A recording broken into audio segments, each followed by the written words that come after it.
Hello guys, അപ്പോൾ ഉച്ചമയക്കമൊക്കെ കഴിഞ്ഞിട്ട് എനിക്ക് വന്നിട്ടുണ്ട് കേട്ടോ. അപ്പോൾ അതേ ചായ ഇടാമെന്ന് വിചാരിച്ചിട്ടായിരുന്നു. അപ്പോൾ നമ്മൾ പാല് തിളപ്പിച്ച് വെച്ചിട്ടുണ്ടായിരുന്നു കേട്ടോ. കാലത്തത്തെ ചായ ഉണ്ടാക്കിയിട്ട് ബാക്കി വരുന്ന പാല് തിളപ്പിച്ച് വെക്കുക ചെയ്യണേ. നമുക്ക് ഫ്രിഡ്ജും കാര്യങ്ങളൊന്നും റെഡി ആയിട്ടില്ല കേട്ടോ.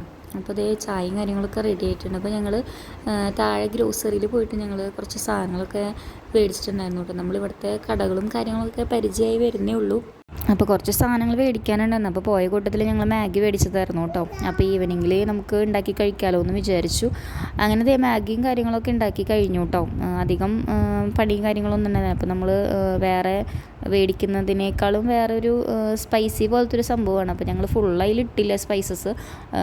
മറ്റേ ചില്ലി സോസും കാര്യങ്ങളൊക്കെ കുറച്ച് ഒരു പാക്കറ്റത്തെ മാത്രമേ ഇട്ടുള്ളൂ കേട്ടോ. രണ്ടും കൂടി ഇട്ടില്ല. ഇനി അങ്ങനെ അത് കഴിഞ്ഞിട്ട് നേരെ ഞങ്ങൾ 4 പേരും കൂടിയിട്ട് ചായ കുടിക്കാനായിട്ട് ഇരുന്നു കേട്ടോ. പിള്ളേർക്കൊന്നും ചായ ഒന്നും കൊടുക്കുന്നതില്ല കേട്ടോ.